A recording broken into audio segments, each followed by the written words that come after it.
Hello everyone, welcome to Black Mirror Horror. कैसे हैं आप सब? आई होप आप सब ठीक होंगे। आज मैं आपके लिए तांत्रिक की स्टोरी लेकर आई हूँ और उम्मीद करती हूँ कि आपको ये कहानी पसंद आएगी। अगर कहानी पसंद आए तो इस वीडियो को लाइक और चैनल को सब्सक्राइब ज़रूर कीजिएगा।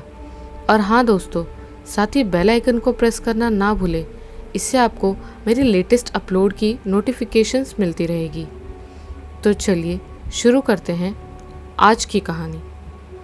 आसनसोल स्टेशन से लगभग 15 मील दूर उत्तर पूर्वी कोने पर है शिवपुर गांव। गांव ना बोल, इसे एक छोटा ब्लॉक बोलना सही रहेगा, क्योंकि स्कूल, कॉलेज, हॉस्पिटल से लेकर शहरी ढांचे तक यहाँ मौजूद हैं। इसके अलावा गांव के बाहर पुलिस चौकी को भी अब थाने में बदल दिया गया है। शिवपुर के पश्चिम दिशा में अजय नदी बह रही है। इस नदी का एक इतिहास है। आज से लगभग 500 साल पहले 15वीं व 16वीं शताब्दी में अजय नदी ने अपनी दिशा बदली, जिसके कारण शिवपुर के पश्चिम का एक बड़ा भाग पानी के नीचे खो गया। बड़े बूढ़े बताते हैं कि वहाँ पर बाबा महादेव का एक सुंदर बड़ा सा मंदिर था। उस मंदिर का बाहरी हिस्सा इतना मजबूत था कि सुल्तान बाबर भी इसका कुछ न बिगाड़ सके। और ये भी कहा जाता है कि मंदिर के अंदर कई भूल भुलैया को खोजा गया था। उस भूल भुलैया का समाधान केवल एक पुरोहित परिवार के पास ही था। वंश परंपरा में ये आज भी चल रहा है। मरने से पहले ब्राह्मण पिता अपने संतान को या अपने उत्तराधिकारी पौत्र को मंदिर के सभी भूल भुलैयों का समाधान बता कर जाते हैं। वो ब्राह्मण परिवार अब शिवपुर में नहीं रहता है, इसलिए उनके वंश के बारे में विवरण देना बिल्कुल भी सहज नहीं है। लेकिन ये कहानी 100% सच होने पर भी पश्चिम के खोए भाग में एक महादेव का मंदिर था, ये बात बिल्कुल सच है। क्योंकि गर्मी में जब अजय नदी की पानी कम हो जाती है तो उस ऐतिहासिक मंदिर के ऊपर का भाग थोड़ा सा दिखता है। 3 साल पहले गांव के कुछ युवक तैरकर उस मंदिर के पास गए थे। उनका लक्ष्य पानी के अंदर डुबकी लगाकर मंदिर के बाहरी भाग को देखना व उस बारे में तथ्य संग्रह करना था। लेकिन आश्चर्य की बात है कि पानी में जाने के कई घंटों बाद भी कोई भी युवक लौट कर नहीं आया। अजय नदी के दूसरी ओर देवकर गांव है। वहां पर खोजबीन करके पता चला कोई भी युवक की लाश व उसके लाश दिखी नहीं। इसके बाद शिवपुर पुलिस चौकी में सूचना पहुंचने पर उन्होंने गोताखोरों को बुलवाया। लेकिन तब तक गांव में बारिश होने लगी थी, जिसके कारण नदी का पानी बढ़ गया था। मंदिर का ऊपरी भाग भी पानी के नीचे चला गया था। लगभग 8 दिन के तलाशी के बाद भी किसी युवक की लाश नहीं मिली। पुलिस ने अनुमान लगाया था कि कोई बड़ी मछली या मगरमच्छ ने लाशों को खा लिया होगा, लेकिन इस बात पर वो कोई प्रमाण ही नहीं दे पाए और उसका रहस्य अधूरा ही रह गया। अब शिवपुर गांव के बारे में बताते हैं। इस गांव में 5 साल पहले 100 से अधिक लोग रहते थे, लेकिन अब ज़्यादातर शहर की ओर चले गए। दिन पे दिन लोग कम ही हो रहे हैं। उनका कहना है कि गांव में उनके लड़कों का कोई भविष्य नहीं है। नौकरी व पैसों के लिए एक समय शहर तो जाना ही होगा, इससे अच्छा पहले ही चला जाए। खेती व स्थानीय व्यवसाय से शिवपुर के लोग जीवन यापन करते थे, लेकिन इस गांव में मानो अभिशाप लगा है। मिट्टी सूख रही है, पेड़ों के पत्ते काले होते जा रहे हैं, आसमान में पहले के जैसे चिड़िया नहीं दिखाई देते। प्रकृति देवी मानो इस गांव से रुष्ट हो गई हैं। और इससे भी भयानक बात कि पिछले 2 रातों में एक के बाद एक 2 हत्याएं हुई हैं। लेकिन ये कोई साधारण हत्या नहीं है।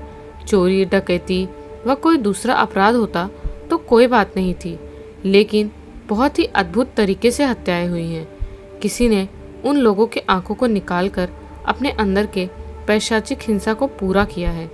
केवल इतना ही नहीं, धारदार अस्त्र से उनके छोटे छोटे टुकड़े भी किए और शरीर के कई अन्य भाग भी नहीं मिले। इसी घटना को लेकर शिवपुर में बात चल रही थी। इस समय यशपाल चौधरी इस इलाके के ऑफिसर इंचार्ज थे। थाने में यशपाल के अलावा नरेंद्र नाम के एक सब इंस्पेक्टर भी हैं। नरेंद्र ने कुछ दिन पहले ही पुलिस डिपार्टमेंट को ज्वाइन किया था। यशपाल से नरेंद्र का उम्र लगभग 12 साल कम होगा। यशपाल ने नरेंद्र से पूछा, अब क्या किया जाए नरेंद्र? नरेंद्र ने उत्तर दिया, सर मुझे लगता है थोड़ा पूछताछ करके छोड़ देना ही सही रहेगा। उन दोनों की नज़र सामने कुर्सी पर बैठे एक आदमी की तरफ है। आज सुबह ही विनय नाम के इस आदमी को थाने ले आया गया है। पिछले 2 रातों में हुए हत्याओं का शक इसी आदमी पे गया है। यशपाल ने नरेंद्र की ओर देखते हुए बोला, हाँ तुम सही कह रहे हो। और तुम विनय कल रात को घर कब लौटे थे? फिर क्या किया, सब कुछ बता सकते हो? विनय का गला मानो सूख गया है। कुछ देर सोचने के बाद वो बोला, सर मैं कल रात को 10:30 बजे के आसपास घर लौटा था। इसके बाद बहुत गर्मी के कारण बाहर नल पर स्नान करने गया। तभी मुझे लगा कोई मेरे पीछे खड़ा है। पीछे घूमते ही उसने मेरे सिर पर वार किया, जिससे मैं बेहोश हो गया। जब होश आया तब मैंने देखा कुछ लोग मुझे घेर कर खड़े हैं, एवं उनके द्वारा ही मैं जान पाया कि ऐसी दुर्घटना घटी है। इसके अलावा मैं कुछ भी नहीं जानता। ठीक है, समझ गया, अब तुम जा सकते हो। कभी काम लगा तो तुम्हें हम फिर बुला लेंगे। विनय के जान में जान आई। जल्दी से कुर्सी छोड़कर उठकर दरवाजे की ओर जाते हुए वो बोलता रहा, ठीक है सर, बहुत बहुत धन्यवाद। कुछ देर बाद ही विनय दूर निकल गया। यहाँ बता देती हूँ कि उसे एक विशेष से पकड़कर लाया गया था। कई गांव वालों का कहना है कि विनय इन हत्याओं के साथ स्पष्ट रूप से जुड़ा हुआ है। इस हत्या के जांच पड़ताल में भी कुछ ऐसे ही संकेत मिले हैं। कुछ सोचकर यशपाल बोले, नरेंद्र, ये जो लगातार 2 रात 2 मृत्यु हुई, इन दोनों में कुछ समानताएं दिख रही हैं। पहला, दोनों की मौत का लगभग समय एक जैसा था और दोनों के आंख को हत्या के समय निकाल लिया गया। और एक और बात आश्चर्य कर देने वाली है कि इन दोनों का घर विनय के घर के काफ़ी पास है, लेकिन विनय कुछ भी नहीं बताया। आज रात को विनय के ऊपर नज़र रखनी होगी। नरेंद्र बोला, हाँ सर, मुझे भी विनय के ऊपर ही संदेह हो रहा है, लेकिन उसके खिलाफ हमारे पास कोई सबूत नहीं है। पर शायद आज रात हम कुछ जान पाएंगे। हाँ, ऐसा ही लगता है। ये बोलकर वो टेबल से गर्म चाय के प्याले को उठा लिया और फिर बोले, मैं सोच रहा हूँ कि कुछ पहरेदारों को आज गांव में नियुक्त कर दूंगा, जिससे सभी तरफ नज़र रखा जाए। नरेंद्र ने थोड़ा सोचकर उत्तर दिया, हाँ सर, ये ठीक रहेगा। उस दिन शाम को पैसे देकर पहरेदार बुलाए गए। कुछ आदमियों की टोली इसके लिए मान गए। उनसे बताया गया कि शाम के होने के बाद गांव के पूर्वी दिशा से अजय नदी के किनारे तक फोर्स के जैसा पहरा लगाया जाएगा और इसके साथ ही बीच बीच में जागते रहो कहकर सोते हुए लोगों को सतर्क करना होगा। इन सभी कामों को नरेंद्र के अंतर्गत किया जाएगा। कुछ ज़्यादा ही काम की वजह से यशपाल आज थाने से बाहर नहीं आएंगे। शाम 8 बजे के पहले ही सभी 20 पहरेदार उपस्थित हुए। उनको काम समझाकर लगभग 3 घंटे बाद नरेंद्र थाने में लौट आया और यशपाल से इशारों में बता दिया कि आज रात का कोई डर नहीं है। आज सुबह से आसमान काला है। कल रात को बारिश भी हुई थी। थाने का काम उस समय शुरू नहीं हुआ था।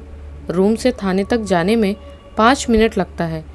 आज यशपाल को कुछ ज़्यादा ही समय लगा एवं थाने के पास आते ही कई लोगों की आवाज़ों को सुनकर उन्हें आश्चर्य हुआ और कुछ आगे बढ़ते ही उन्हें नजर आया कुछ आदमी और एक महिला चिल्ला रहे थे। यशपाल को देखते ही वो महिला उनके पास दौड़ती हुई आई और रोते हुए बोली, साहब, कल रात किसी ने मेरी लड़की को मार डाला। यशपाल चौंक गए। मार डाला मतलब? मैं कुछ भी नहीं जानता साहब। कल रात को मेरी लड़की एक बार बाहर निकली थी। कुछ देर बाद उसके चिल्लाने की आवाज़ सुन मैं दौड़कर वहां पहुंचा। जाकर देखा तो ऐसा हो गया था। यशपाल समझ गए कि यह हत्या स्वाभाविक नहीं है। उन्होंने महिला से पूछा, आप थोड़ा सोचकर बताइए कि आपने वहां आसपास किसी को देखा था? महिला ने उत्तर दिया, नहीं साहब, किसी को भी नहीं देखा। इसके बाद यशपाल कुछ देर सोचने के बाद बोले, ठीक है, आप घर जाइए, हम जांच पड़ताल करके बताएंगे। गांव वाला सड़क पूरी तरह कच्ची है और कल रात बरसात होने के कारण जीप के पहिए मिट्टी में धंस रहे हैं, इसलिए घटनास्थल पर पहुंचने में पुलिस को कुछ ज़्यादा ही समय लगा। गाड़ी से उतर नरेंद्र भीड़ को हटाकर लाश की ओर बढ़ा। उत्तेजित जनता के कुछ शांत होने के बाद यशपाल गाड़ी से उतरे। उन्होंने देखा कि उस महिला के घर से कुछ दूर उनके 15-16 साल की लड़की की हत्या हुई है। दूर से ही दिखाई दे रहा है कि मृत शरीर के अंग इधर उधर बिखरे हैं। यशपाल मृत शरीर के पास पहुंचे। उस लड़की का शरीर उल्टा पड़ा हुआ था।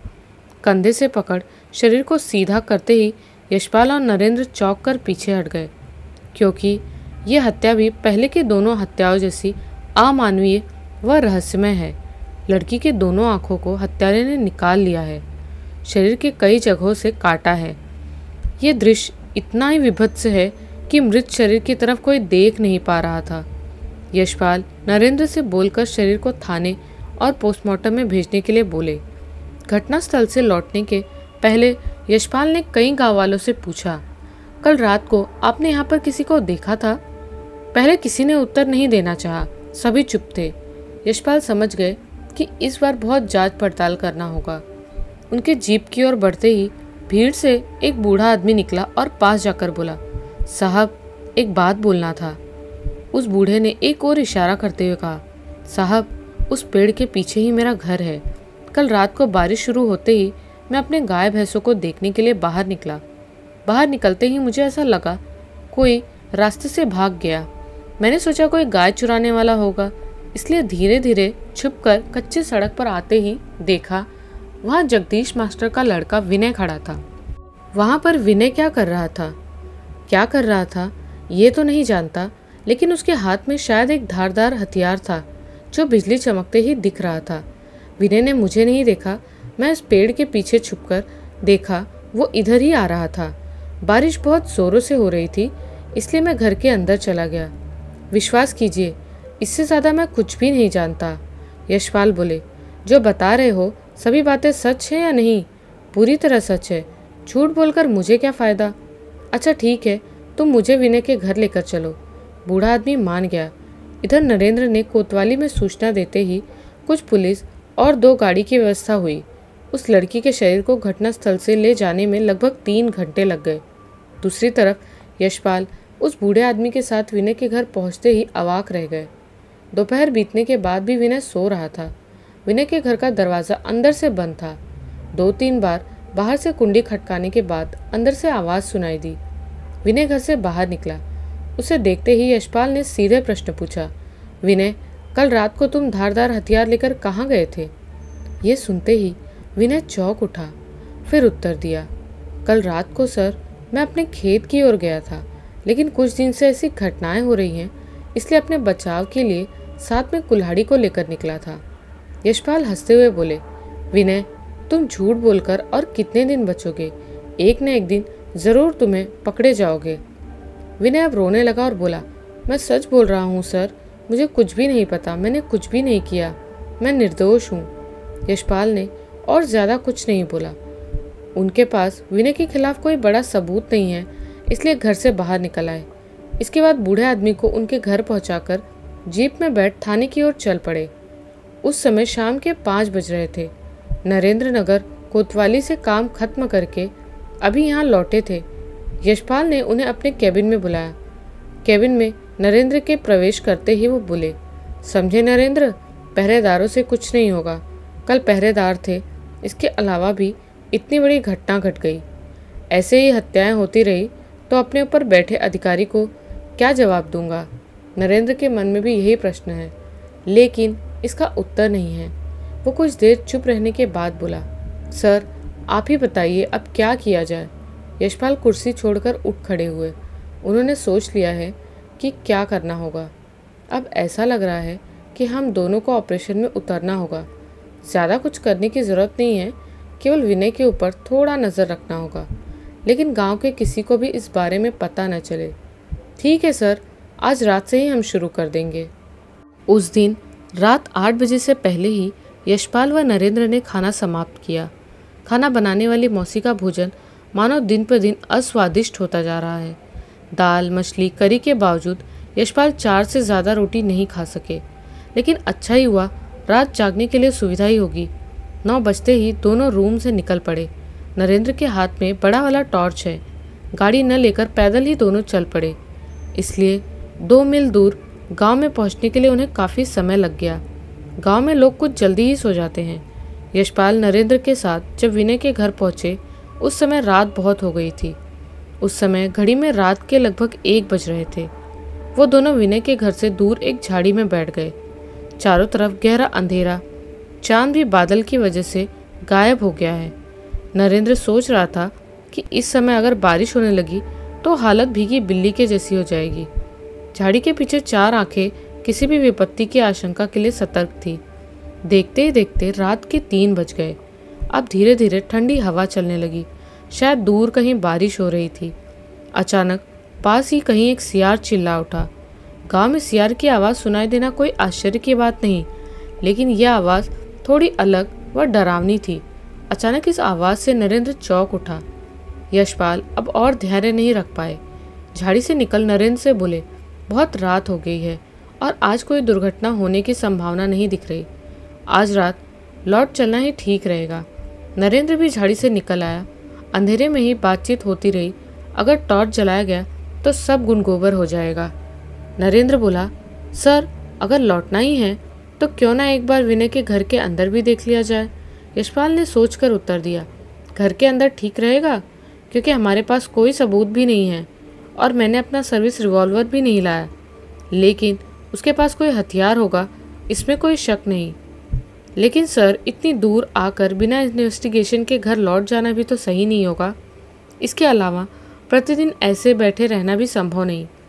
कुछ देर सब कुछ चुपचाप रहा। फिर नरेंद्र बोला, उसके पास कोई धारदार हथियार होगा, लेकिन सर हमारा ये बड़ा टॉर्च भी किसी हथियार से कम नहीं। ये बात यशपाल को बहुत ही अच्छी लगी क्योंकि आज से पहले लगभग 10 साल पहले पुलिस ज्वाइन करने के अपने पहले ही महीने उन्होंने एक डाकू को गिरफ्तार किया था। उसका नाम था कालू डकैत। कुछ सालों से हजारीबाग के इलाकों में बहुत डकैती व लूटपाट करता था। हजारीबाग में पोस्टिंग मिलते ही वो कालू डकैत के पीछे लग गए। कहानी के क्लाइमेक्स में उस रात को किसी टॉर्च की वजह से यशपाल की जान बच गई और कालू डकैत घायल भी हो गया। ये घटना याद आती है। यशपाल बोले, हाँ तुमने सही कहा, तो फिर चलो अंदर चला जाए। इतना बोलते ही नरेंद्र धीरे धीरे विनय के घर की ओर बढ़ा। अंधेरे में कुछ भी दिख नहीं रहा था। दरवाजे के पास पहुंचते ही यशपाल ने नरेंद्र को सतर्क किया। इसके बाद नरेंद्र आगे बढ़कर दरवाजे को धक्का दिया। अगर विनय घर के अंदर होगा तो दरवाज़ा अंदर से बंद होगा। नरेंद्र ने सोचा था कि इसके बाद दीवार फांदकर घर के अंदर जाएंगे, लेकिन ऐसा नहीं करना पड़ा। दोनों को चौंकाते हुए दरवाज़ा खुल गया। नरेंद्र अंदर प्रवेश किया। उसने जितना सोचा था इतना अंधेरा घर में नहीं है। सामने के दरवाजे से कुछ ही दूर एक लालटेन जल रहा था। आंगन में 2 कमरे, एक घर कच्चा होने पर भी गांव के कई घरों से बड़ा है। आंगन में पहुंचते फिर से वो दोनों चौंक गए क्योंकि सोने वाले कमरे का दरवाज़ा खुला हुआ है, लेकिन विनय वहाँ पर नहीं है। नरेंद्र बोला, सर यहाँ पर तो विनय नहीं है, क्या वो बाहर निकल गया? लेकिन हम तो सामने दरवाजे पर ही पहरा दे रहे थे।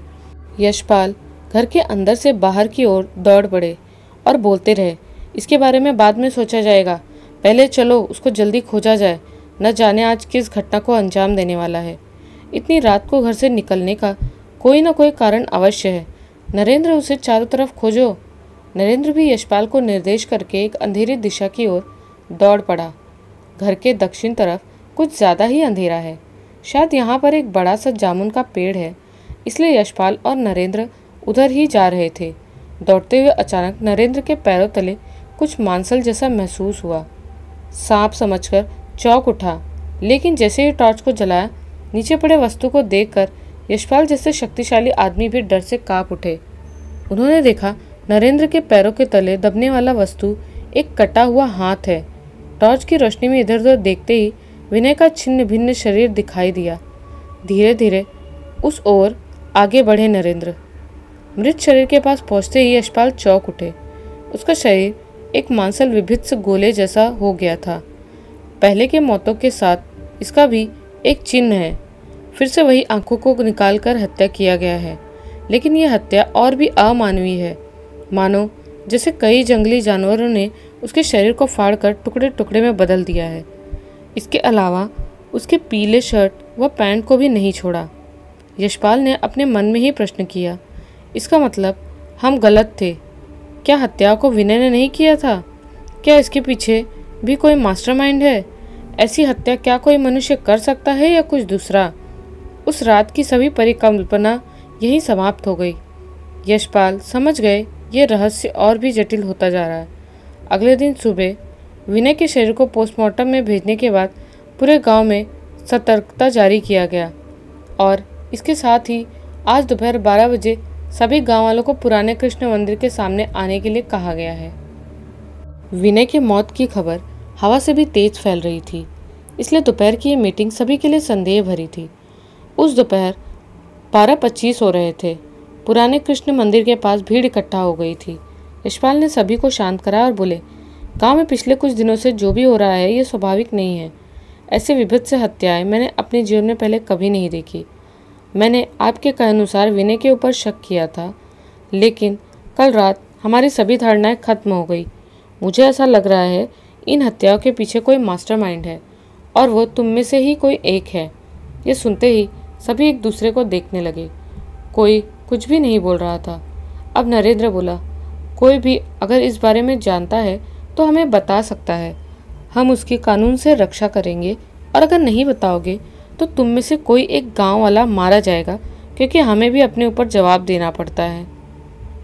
इस बार भी किसी ने कोई उत्तर नहीं दिया। यशपाल को लगा कि सब साले इसी में मिले हुए हैं, लेकिन तुरंत ही उन्होंने अपने क्रोध को शांत कर लिया। यशपाल ने कठोर आवाज में पूछा, यहाँ पर सभी गांव वाले उपस्थित हैं या नहीं? कुछ देर बाद भीड़ में से एक आदमी बोला, नहीं साहब, सर्वेश अभी नहीं आया। ये सर्वेश कौन है? इसी वक्त कृष्ण मंदिर से दूर खेत से कोई आता हुआ दिखाई दिया। यशपाल समझ गए कि यही सर्वेश है। वो लगभग 30 साल का एक आदमी है। गालों पर बड़ी बड़ी दाढ़ी व बाल इधर उधर बिखरे हुए। वो आकर सीधा यशपाल के सामने खड़ा हुआ। उसके आते ही एक सड़ा गंध चारों तरफ फैल गई, लेकिन ये गंध कहाँ से आ रही है कोई नहीं समझ पाया। यशपाल बोले, तुम्हें ऐसा क्या काम था जो इतनी देर से यहाँ पर आए? सर्वेश ने उत्तर दिया, साहब काम तो कुछ ऐसा नहीं था, लेकिन सुबह उठने में देर हो गई। ये बोलकर वो थोड़ा हंसा। उसी समय यशपाल ने एक ऐसी वस्तु सर्वेश के दांतों में देखा जिससे उनके होश उड़ गए। इसके बाद यशपाल कुछ नहीं बोले। नरेंद्र को इशारे से काम समझाकर अपने जीप की तरफ चले गए। नरेंद्र ने गांव वालों को लौटने का आदेश देकर वो भी यशपाल के पीछे चल पड़ा। यशपाल को उस दिन शाम को बहुत तेज बुखार चढ़ा। नरेंद्र समझ गया कि किसी वस्तु से वो बहुत ज़्यादा डर गए हैं, लेकिन वो क्या है इसे यशपाल नहीं बता रहे। बहुत अनुरोध करने पर भी कोई लाभ नहीं हुआ। शाम होने से पहले नरेंद्र हाथ में कॉफ़ी लेकर एक बार फिर यशपाल के रूम में पहुंचा। कप को उनके हाथ में देकर बोला, सर आपने आज दोपहर में क्या देखा मुझे बताइए, शायद मैं आपकी मदद कर सकता हूँ। कोई उत्तर नहीं आया। सर ऐसे केस सॉल्व नहीं होगा। आप अपने जो देखा था वो इस समय क्या सोच रहे हैं मुझे बताइए। नरेंद्र और कुछ नहीं बोलने वाला था, लेकिन यशपाल बोले, नरेंद्र उस दिन विनय के मरने से पहले उसने क्या पहना था तुम्हें याद है? थोड़ा सा चौंक कर नरेंद्र ने उत्तर दिया, सर मृत शरीर में जो देखा था उसके अनुसार उसने पीला शर्ट और एक भूरे रंग का पैंट पहना था। उसी पीले शर्ट का एक छोटा सा टुकड़ा सर्वेश के दांतों में फंसा हुआ था। नरेंद्र आश्चर्यचकित होकर बोला, नहीं सर ऐसा नहीं हो सकता। हाँ मैंने खुद बहुत बार गलत ठहराने की खुद को कोशिश की है, लेकिन नहीं, मैंने कुछ भी गलत नहीं देखा। इसका मतलब विनय को एक आदमी ने अपना शिकार बनाया है। इसके अलावा ऐसा कुछ अलौकिक भी हो सकता है जो इस विज्ञान के युग में भी हमें सोचने पर मजबूर कर दे। इसी बीच किसी ने रूम का दरवाज़ा खटखटाया। बाहर शाम हो गई है। दोनों में से भी किसी को नहीं पता था। नरेंद्र दरवाज़ा खोलने के लिए आगे बढ़ा। वो सोच रहा था कि खाना बनाने वाली मौसी आई होगी, लेकिन दरवाज़ा खोलते ही उसने देखा एक बूढ़ा आदमी बाहर खड़ा है। कौन हो तुम? मुझे बड़े साहब से ज़रूरी बात करना है। यशपाल के अंदर से देखते ही वो उस बूढ़े आदमी को पहचान गए। ये वही बूढ़ा आदमी है जिसके साथ वो विनय के घर गए थे। बूढ़ा आदमी अंदर आकर फर्श पर बैठ गया और बोला, साहब इन बातों को मुझे पहले ही आपको बता देना चाहिए था। अगर ये बातें जानते तो आप शायद इन मौतों को रोक सकते थे। नरेंद्र बोला, अरे पहले आप कुर्सी पर उठकर बैठिए फिर बताइएगा। नहीं साहब मैं यहाँ पर ठीक हूँ। अब मैं अपनी बात आपको बताता हूँ। ये घटना आज से 4 साल पहले की है। गांव में भैरव नाम का एक लड़का रहता था। उसके पिताजी सांप काटने की वजह से मारे गए। फिर उनकी माँ भी स्वर्ग सिधार गई। भैरव को अपने आसपास देखकर गांव की लड़कियां असुरक्षित महसूस करती हैं। उसके पौरुष कामना को देखकर उसे स्वाभाविक नहीं कहा जा सकता था। शिवपुर में कुछ दूर कुछ समृद्ध परिवारों में से एक परिवार रीमा नाम की एक लड़की रहती थी। उस समय उस लड़की की उम्र यही लगभग 18 साल होगी। भैरव इसी लड़की को पसंद करता था, लेकिन वो लड़की और उसके घरवाले भी भैरव को शैतान समझते थे। एक दिन बरसात के समय खेत के पास रीमा को अकेले देखकर उससे बदतमीजी की। वह शायद शरीर के गलत स्थानों पर छूने की कोशिश की, लेकिन उस समय जगदीश मास्टर उधर से कहीं जा रहे थे। वह रीमा को बचाकर गांव में ले आए और भैरव के गलत काम को सभी गांव वालों से बता दिया। प्रधान के साथ मिल सभी ने भैरव को पकड़ा। इसके बाद उसे लाठी से पीटकर अधमरा कर दिया। बात यहीं समाप्त हो जाती, लेकिन रीमा के आंसुओं को देखकर जगदीश मास्टर और कुछ लोगों को ले अपने गुस्से को संभाल नहीं पाए। पुराने कृष्ण मंदिर के पास जो एक बरगद का पेड़ है, उसी में उसे बांधकर पीटते हुए नरहत्या की गई, लेकिन उसके शरीर का क्रियाकर्म नहीं किया गया। उसके शरीर को अजय नदी में फेंक दिया गया था। साहब, मुझे याद है कि मरने से पहले भैरव ने कहा था कि वो लौटकर ज़रूर आएगा। ये सुन यशपाल हंस पड़े। इसका मतलब आप कहना चाहते हैं कि भैरव के भूत ने ही ये सब किया है? सही नहीं हो सकता, लेकिन भैरव मर गया है इसका प्रमाण भी तो हमारे पास नहीं है, क्योंकि उसके शरीर को फेंक दिया गया था। इस बात पर यशपाल ने ध्यान नहीं दिया था। इसका मतलब भैरव जिंदा है और ये सब कुछ वही कर रहा है। बूढ़ा आदमी बोला, नहीं जानता साहब, आप लोग तो विश्वास मानते हैं या नहीं, आप लोग विज्ञान में मानते हो। इन भूत वाली बातों को आप विश्वास नहीं करेंगे, लेकिन लोगों को ऐसे मरते हुए देख मुझे ऐसा लग रहा है कि भैरव लौट आया है। भैरव के गलत काम को सभी के सामने जगदीश मास्टर ने ही बताया था। बूढ़ा आदमी चुप हो गया। नरेंद्र ने इन बातों को मानने से पूरी तरह मना कर दिया। उस बूढ़े आदमी के लौटने से पहले यशपाल ने सर्वेश के घर का पता व जगह ठीक से पूछ लिया, क्योंकि आज रात का ऑपरेशन है फॉलो द सस्पेक्ट सर्वेश। कैसी लगी आपको यहाँ तक ये कहानी? हमें कमेंट्स में ज़रूर बताइए। इस कहानी का दूसरा भाग बहुत जल्द ही आएगा और वो कहानी का दूसरा साथ ही साथ आखिरी भाग होगा। तो मिलती हूँ आपको इसी कहानी के अगले भाग में। तब तक के लिए बाय एंड टेक केयर।